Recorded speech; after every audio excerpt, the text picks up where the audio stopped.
Hello tout le monde, j'espère que vous allez bien. On se retrouve aujourd'hui pour un nouveau vlog. Je m'apprête à terminer la planification du livre 4 de La Semeuse de Vent, donc je vous propose de m'accompagner pendant que je travaille sur ça. J'ai aussi plein de choses à vous dire, j'ai l'impression que ça fait tellement longtemps que je me suis pas assise comme ça pour vous parler, que je n'ai pas en fait filmé de vlog. On va commencer par le commencement. Si vous êtes nouveau ou nouvelle sur cette chaîne YouTube, mon nom est Mélodie Joseph, je suis autrice de fantasy. Je travaille en ce moment sur une série de fantasy qui s'appelle La Semeuse de Vent.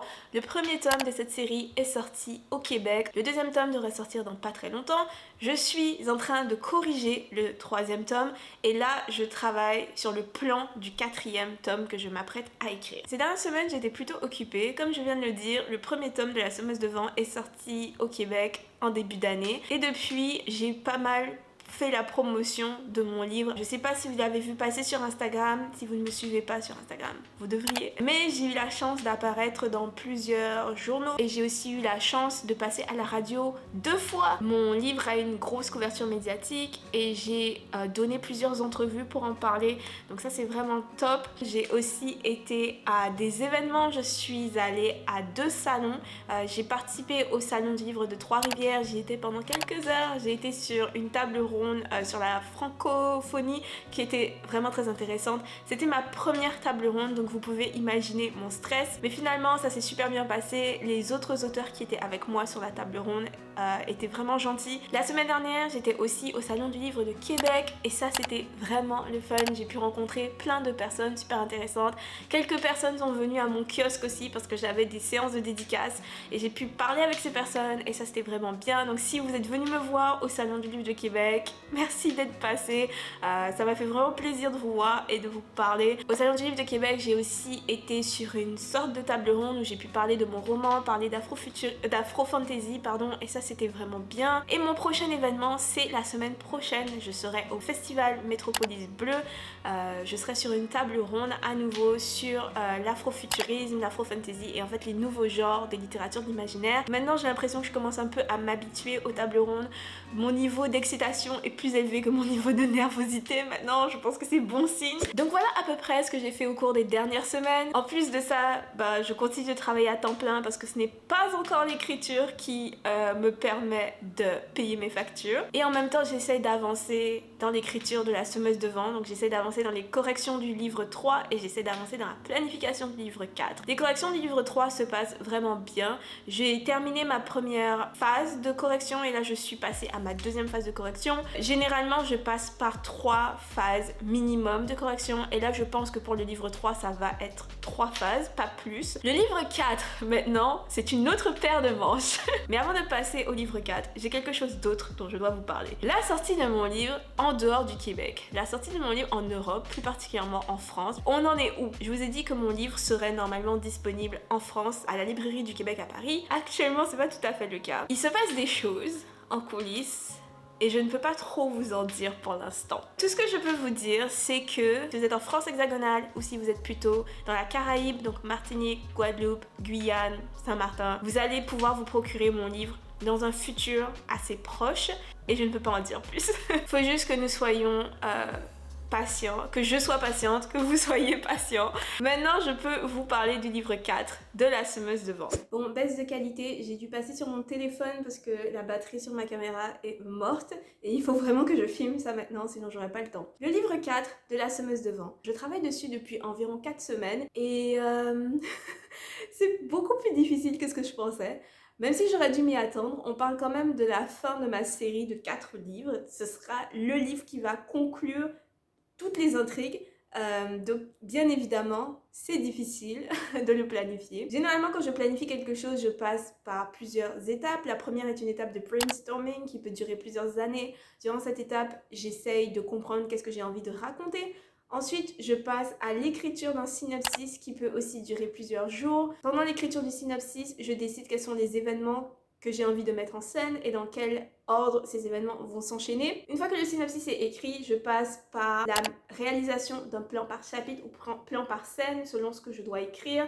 Généralement, le plan par chapitre ou le plan par scène, je le fais assez vite parce que je sais déjà qu'est-ce qui va arriver dans l'histoire vu que j'ai un synopsis détaillé de l'histoire. Sauf que là, comme je l'ai dit, ça fait plusieurs semaines que je travaille sur mon plan par chapitre et je n'ai toujours pas terminé. J'ai planifié jusqu'à la fin de l'acte 2. J'ai maintenant 20 chapitres planifiés environ. Je pense que ça va bien aller pour la suite. Maintenant, je vais vous dire un petit peu pourquoi c'est difficile. Il y a plusieurs intrigues que je dois conclure dans ce livre 4, puisque dans les livres 1, 2 et 3, j'ai ouvert plusieurs intrigues. Il y a l'intrigue principale, mais il y a aussi des sous-intrigues. Dans ce livre 4, toutes ces intrigues se rencontrent et je dois conclure donc toutes ces intrigues de manière satisfaisante, et je dois aussi le faire de manière à ce que les lecteurs comprennent pourquoi ces multiples intrigues existaient. Ces intrigues existent pour illustrer différentes facettes du thème de l'histoire. Donc je dois réussir à conclure ces intrigues de manière à révéler comment ces intrigues illustrent le thème de l'histoire. Je dois aussi conclure les arcs narratifs de mes différents personnages.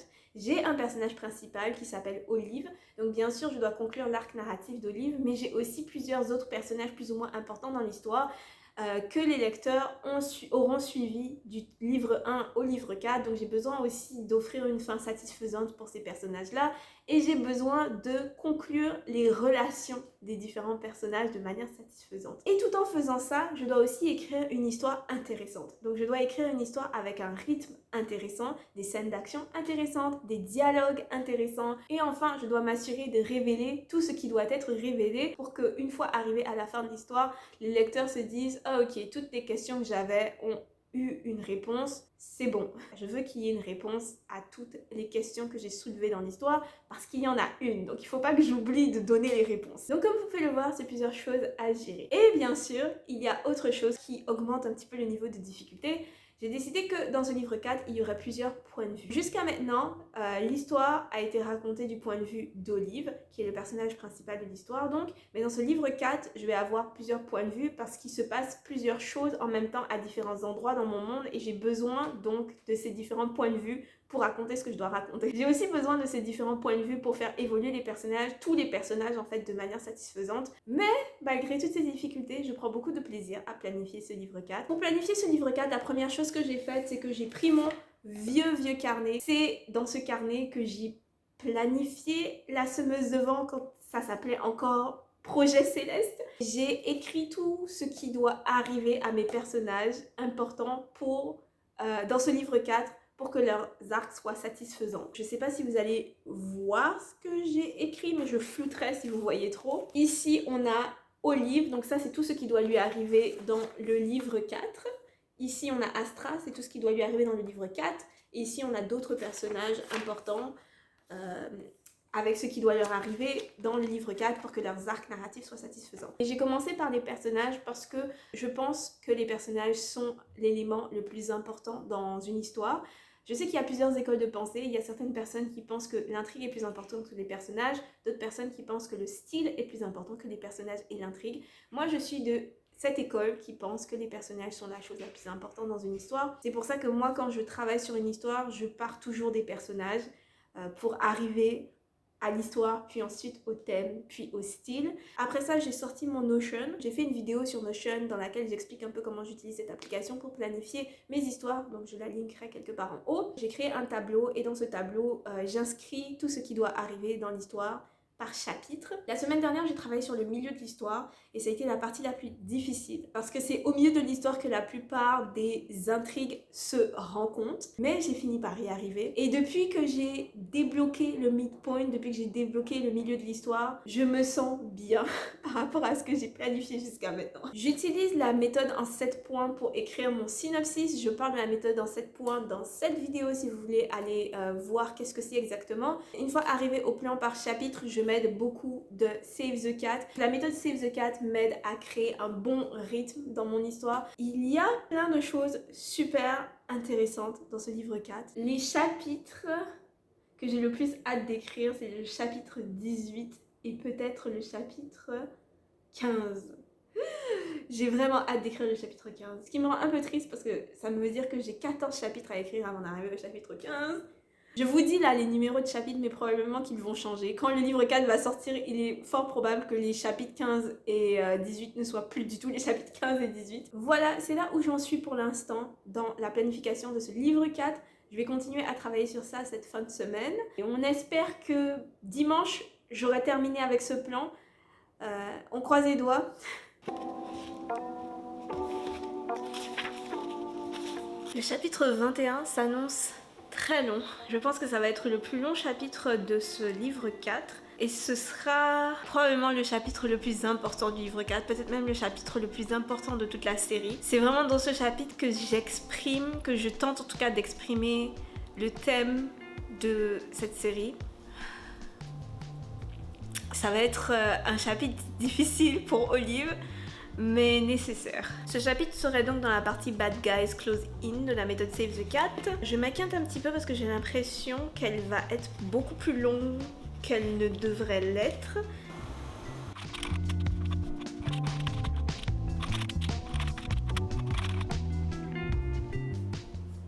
Après plusieurs semaines de travail, plusieurs semaines de souffrance, j'ai la joie de vous annoncer que j'ai enfin terminé la planification du livre 4 de La Semeuse de Vent. J'ai écrit le synopsis du livre 4 quand j'ai commencé à écrire le livre 1.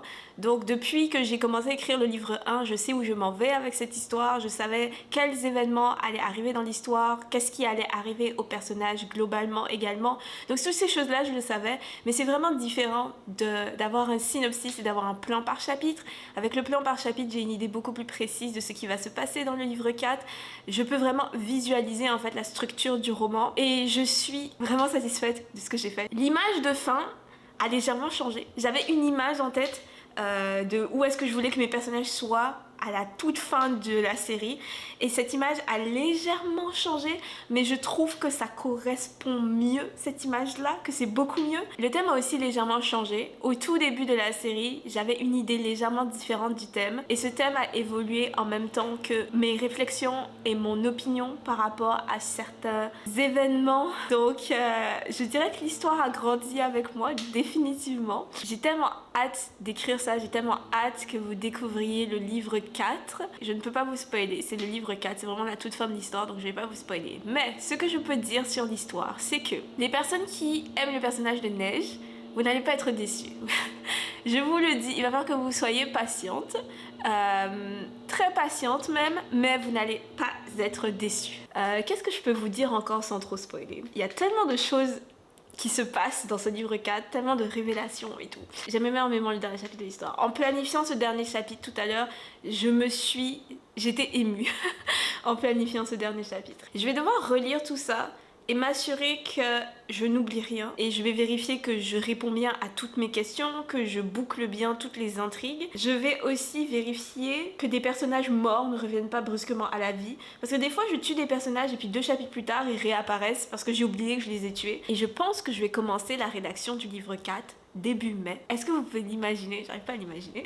On se retrouve juste pour conclure la vidéo. J'ai maintenant le plan du livre 4. Il ne me reste plus qu'à commencer à écrire le premier jet du livre 4. Mais avant de commencer à l'écrire, je pense que je vais d'abord terminer la correction du livre 3. Je pense que je me sentirai plus à l'aise d'écrire le livre 4 une fois que j'aurai terminer ces corrections-là. Merci d'avoir regardé cette vidéo jusqu'ici. J'espère qu'elle vous aura plu. J'espère que je vous ai pas trop ennuyé avec tout mon blabla. On se retrouve très vite dans un autre vlog sur cette fois-ci l'écriture du premier jet du livre 4. Waouh. À très vite tout le monde. Portez-vous bien. Bye. J'ai vu qu'il va y avoir plein d'activités, de tables rondes et de choses comme ça. Super intéressant. C'est tout. Vous n'allez pas être déçus, enfin je ne pense pas. Quoique...